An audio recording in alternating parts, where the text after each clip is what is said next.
विषय विरक्ति।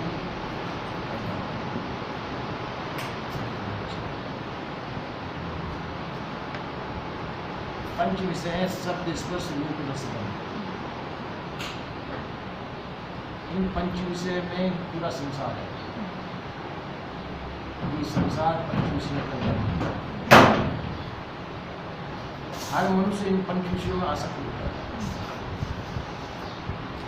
और पंच विषयों में आसक्त होकर के बंधन मुक्त हो जाता है।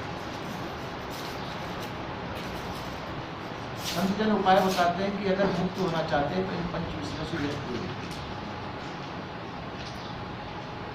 पंच विषयों से विरक्त होने के लिए वैराग्य की आवश्यकता है, पर वैराग्य इसलिए नहीं हो पाता है कि हम राग में ही हमारा जीवन अनंत काल तक सकता है।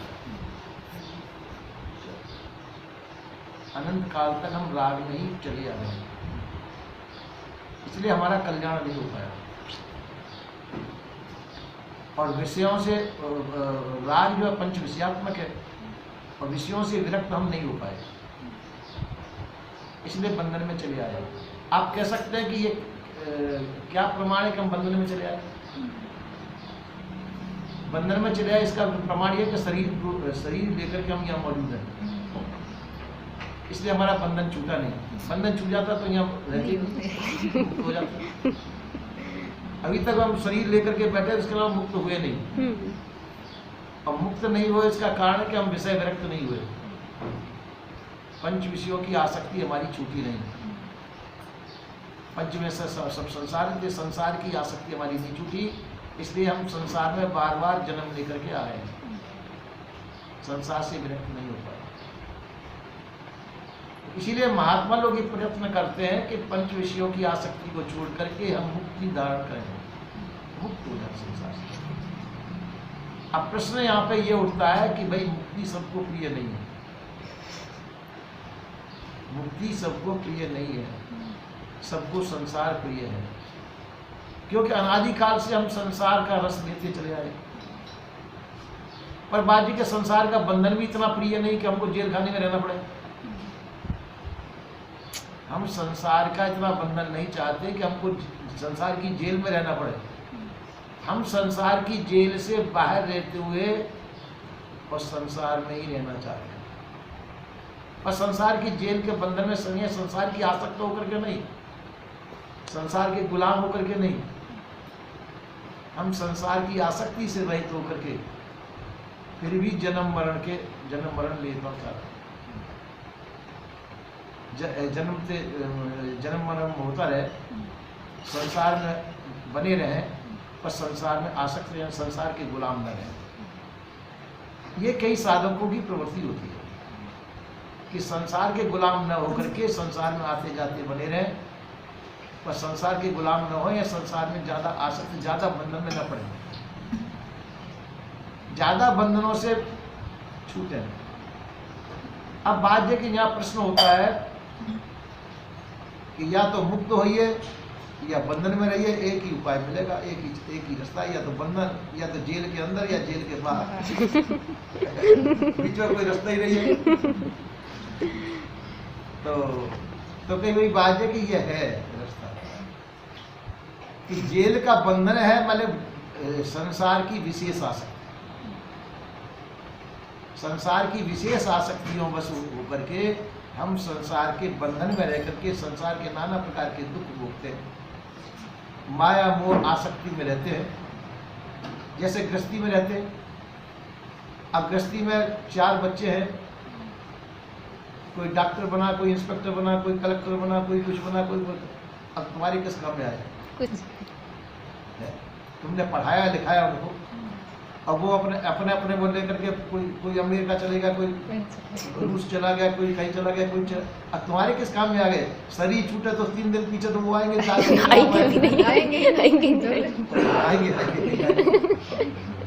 तो वो लड़के आपके काम के नहीं। आपका ये तो है कि हाँ मेरे 5 लड़के हैं और फलाने देश में नौकरी कर रहे हैं, ये तो गर्व तो रहेगा। पर वो आपके काम आने वाले नहीं। इसी प्रकार से हम संसार पे गर्व करते हैं, संसार पे मेरी इतनी संपत्ति है, संसार में इतने लड़के बच्चे हैं, संसार में मैं फलाने पद पे हूँ, मेरे लड़के फलाने फलाने पद पे हैं, मेरा लड़का प्रधानमंत्री है, मिनिस्टर है, ये है, जाने क्या क्या। पर वो है सो है, पर तुम्हारे किस काम के? जब तुम्हारे किस काम के तो तुम फालतू में क्यों बंधन में पड़े हो? उनकी आसक्ति से हट जाओ। वो अपना काम करेंगे, वो चाहे चोर हो, चाहे डकैत बने, चाहे नेता बने, चाहे कलेक्टर बने, वो अपना काम करेंगे, आपका काम करने वाले नहीं है। तो इसलिए उसकी चुपकाट से रहित हो जाओ तो बंधन से मुक्त हो जाओ। और यदि उनके पीछे लगे रहे तो वो तो आपकी तरफ मुंह करके देखेंगे नहीं, तो आप उनके पीछे पीछे लटके रहोगे। तो ये हो गई विशेष आसक्ति। उस विशेष आसक्ति के वशीभूत होकर के हम संसार के बंधन में पड़े रहते हैं। और अब जगह बीच की आसक्ति क्या है? आसक्ति नहीं है वो यूँ कहो कि ठीक है जो जहाँ है वो वहाँ हो, हमको तुम्हारी आवश्यकता नहीं, तुम्हारी हमारी आवश्यकता, तुम अपनी खुशी में खुशी और हम अपनी खुशी में खुशी। उस आसक्ति से रहित हो जाइए, संसार में रहिए पर संसार का मोह छोड़ दीजिए। संसार में रहिए पर संसार का मोह छोड़ दीजिए। उसका मतलब है संसार में हानि हो लाभ हो, जो भी कुछ होता हो, उस हानि लाभ के परिणाम से रहित होइए। हानि भी आपकी नहीं है, लाभ भी आपका नहीं है। इन सभी चीजों से आप ऊपर उठ जाइए। और संसार में सुख दुख होता हो उसमें आप बिल्कुल हिस्सा मत लीजिए। तो राग द्वेषादि द्वंद्वों से आप रहित होइए।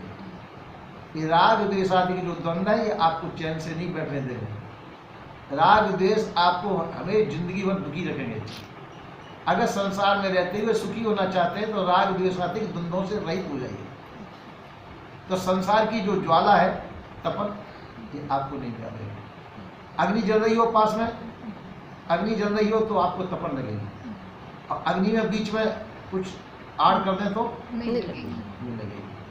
इसी प्रकार से ये संसार की आग है और संसार की आग में हम तप रहे हैं। क्यों? मैं अरुमोर तोरते माया। माया क्या है? मैं और मेरा, तू और तेरा, ये माया। इस माया के वशीभूत होकर के हम संसार में रोते हैं, झींकते हैं। अब देखो, आपने किसी को भाई मान रखा है, किसी को बहन मान रखा है, किसी को बाबा मान रखा है, किसी को काका मान रखा है, जाने कितने रिश्ते जोड़ दिए संसार से। और जितने रिश्ते हैं वो सब आपको रुलाएंगे, जितने भी रिश्ते संसार से जुड़े हैं ये सब आपको रुलाने वाले, हंसाने वाले नहीं है। क्योंकि आज को किसी का कोई दुख है, आज को किसी का कोई दुख है, आज किसी के कोई दुख है, तो आप उस दुख में शामिल नहीं होंगे तो तुमको कोई अच्छा नहीं करेगा। तो उन दुखों से फ्री होने के लिए सीधा सा मंत्र अपनाना करे, न मैं किसी की न मेरा कोई, न मेरा कोई है न मैं किसी का। ये सूत्र अपना लेते हैं तो सब दुखों से आप अलग हो सकते हैं। भाई हमको कहीं नहीं जाना है, हमको तो अपनी जगह पर रहना है। तो इस सूत्र को अपनाते हैं तो आपको उनके सुख दुख में शामिल नहीं होना पड़ेगा। देखो एक उदाहरण देता हूँ। 9 होती है, 9 तो 9 होती है तो जगह वो अपने घर से चलती है। अब सभी जिजमान है उसके, किसी जिजमान के यहाँ तो जो है बच्चा पैदा हुआ है, तो जब बच्चा पैदा हुआ है तो माँ पर रोएगी तो नहीं, माँ खुशी मनाएगी। अब दूसरे जिजमान के यहाँ गया, माँ आदमी मर गया है तो माँ बच्चे की खुशी मनाएगी क्या? नहीं, माँ रोएगी उसकी में। फिर किसी का विवाह हो रहा है तो वो मरने की माँ दुख मनाएगी कि मर रोएगी जाकर के? नहीं।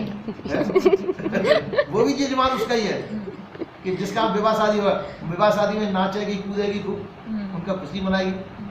अब सबका दुख सुख में शामिल होगी 9 और सबका सब जिजमान है उसके, और सब जिजमानों के सुख दुख में उसको शामिल होना है। और अपने घर पे आएगी शाम को तो आराम से सोएगी, ना उसका सुख मनाएगी ना उसका दुख मनाएगी। अब कोई मरो कोई गिरो उसको क्या लेना देना उसका, है ना?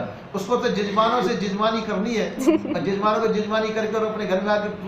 इसी प्रकार से ज्ञानी पुरुष को रहना चाहिए। संसार में सब तुम्हारे जिजमान है। अब किसी का सुख होगा किसी का दुख होगा, तुम किस किस के सुख दुख में रोओगे गाओगे? तो वो तो रोएगी गाएगी तब तब भी नाइन है, उसको तो धंधा है उसका, धंधा है। तो वो धंधा कमाएगी और नहीं तो खाएगी क्या उसको। पर जगह आप लोगों के लिए मुसीबत नहीं है है ना। आप तो किसी के सुख दुख में शामिल ना हो तो चल जाएगा, है ना। तो ये राग द्वेषात्मक होकर के हम संसार के सुख दुख में शामिल होते हैं। किसी को अपना मान लेते हैं, अपना मान करके उसके सुख दुख में शामिल होना पड़ेगा, और किसी को पराया मानते हैं तो उसके सुख दुख होगा तो ठीक हो गया, अच्छा है, ऐसा करेंगे। और अपना के सुख दुख होगा तो अरे भाई बुरा हुआ। तो ये अपनत्व और परत्व को हटा दीजिए, यही माया है। मैं और मोर, मैं और मेरा और तू और तेरा, यही माया का रूप है। इसको हटा दो, ये पर्दा है, और यही तुमको सुखी दुखी करेगा। तो मैं और मोर, तू और तेरा, इससे ही जीव दुखी है। तो इसलिए इस पर्दे को ये कायज के द्वारा हटेगा, ज्ञान के द्वारा। क्योंकि संसार में न तो कोई अपना है और न कोई पराया है। संसार में कोई मरता है तो आप रोक नहीं सकते, रोक सकते? कितना भी घनिष्ठ हो आप रोक नहीं सकते उसको। और जीने वाले को मार नहीं सकते, क्योंकि वो अपने अपने प्रारब्ध के अनुसार ही जीव शरीर धारण करते हैं और शरीर देते हैं। उसमें आपकी कुछ भी चलेगी नहीं। तो जिसमें आपकी कोई चल नहीं सकती तो आप बीच में क्यों पड़ते हैं? उससे आपको अपन को ठीक है भैया, जो हो रहा है सो ठीक हो रहा है, जो हो रहा है सो ठीक हो रहा है।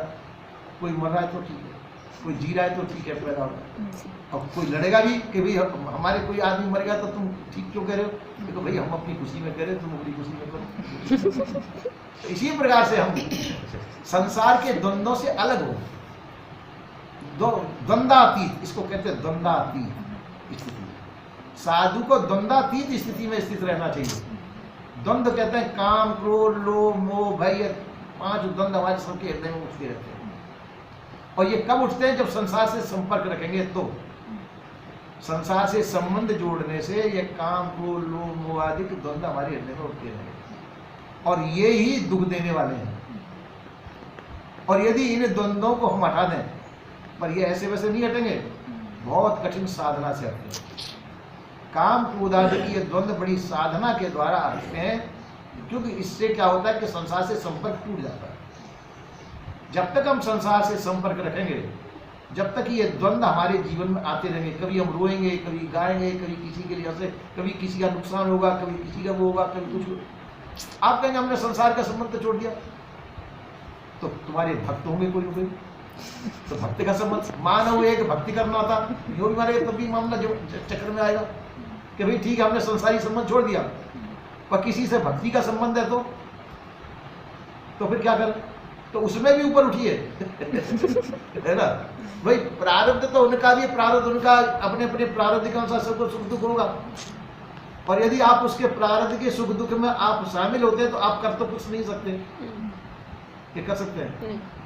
प्रारब्ध के अनुसार जिसको सुख दुख होगा वो होगा ही होगा, और आप उसमें बीच में पड़ करके फालतू में परेशान, तो वहां से भी चित्त को हटा लीजिए।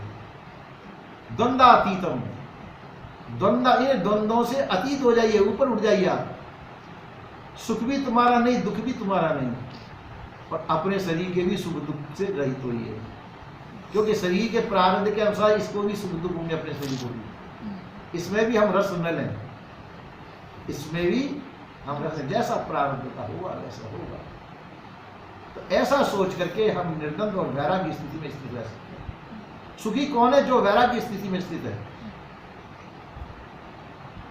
वैराग्य में स्थिति में स्थित है, वही सुखी है। तो इसलिए हम वैराग्य स्थिति में स्थित नहीं हो पाते, संसार का राग नहीं छोड़ पाते हैं, इसलिए हम संसार के पीछे उठते हैं। संसार हमको याद नहीं करता है, हम संसार की याद करते हैं। माता पिता बच्चे की याद करते हैं, बच्चे माता पिता की याद नहीं करते। बच्चे अपने बच्चों की याद करेंगे कि माता पिता की याद करेंगे? माता पिता बच्चों के पीछे भागे। कहते हैं कि सुखदेव जी जो है बालकपन में साधु होने के लिए चलती जंगल, अब व्यास जी पीछे पीछे दौड़ रहे हैं, अरे पुत्र रुको, अरे पुत्र रुको, पुत्र, अरे वैराग्य करने का तो हमारा उम्र है, हम बुढ़ापे अवस्था, तुम तो अभी युवा हो, घर में रहिए, अभी जो है विवाह करिए, शादी करिए। सुखदेव जी के पिता के व्यास जी कह रहे हैं और पीछे पीछे दौड़ गए। तो उनकी उम्र 15-16 साल की है व्यास सुखदेव जी। तो एकदम रुके, पिता से पूछा, पिताजी मेरे पीछे क्यों आ रहे हो? कि बेटा कहते वैराग करने की उम्र तो हमारी है, तुमको घर में रख करके अभी संसार बसाइए। तो कहा कि संसार बसाते बसाते तो जाके इतना जन्म बीत गया, आपको इतने जन्म बीत गए, आपको क्या सुख मिला संसार में? फिर सुखदेव जी ने प्रश्न किया कि पिताजी, एक जगह होकर के व्यक्ति जा रहा है रास्ते में, और रास्ते में जा रहा है, एक स्त्री उसको ऊपर बुलाती है इशारा देकर, और वो ऊपर चले जाता है इशारा देकर। ऊपर जाकर के उसने आंगन में बैठा लिया, उसे काम करती रही। तो ये बात का क्यों मैं वो बुलाया, क्या नहीं पता। अब इतने में उसका पति आ जाता है। पति आ जाता है तो पति खटखटाता जी। तो वो औरत कहती है उससे कि देखो पति मेरा बहुत कठोर है, आएगा तो तुमको मारेगा, मेरे को भी मारेगा। तो उसने कहा भगवान अब मैं क्या बनूं? कि उसने संडास में कहा कि संडास में घुस जाइए। अब संडास पहले ऐसे होते थे, वो ऐसे ऐसे चौड़ा छेद होता था, और नीचे तक होता था, नीचे टब वगैरह होते वहां मल। अब उसने पति ने कहा कि भाई बाजा के मेरे को डोल डाल लगा जल्दी। उसने दिया तो संडास में होकर के वो नीचे सट गया, नीचे सट गया वो। रात का टाइम, अब उसने संडास कर दिया, वो क्या, और अब जो भी होगा सब उसी में गए होंगे संडास, और उसके मुंह पे सब बंद आया। अब वो सवेरे भंगी ना आएगी, जब ही तो खुलेगी उस संडास के दरवाजे और जब तक उसको संडास में रहना पड़ेगा। तो कहा पिताजी उसको जो है कुछ रात भर उस संडास में रहना पड़ा। अब सवेरे होकर के वो भंगिन आई, और भंगिन ने दरवाजा खोला। जब उसने हाथ जोड़े, पैर छुए कि माता इसमें से मेरे को निकाल, भंगिन ने उसको निकाल दिया वहां से।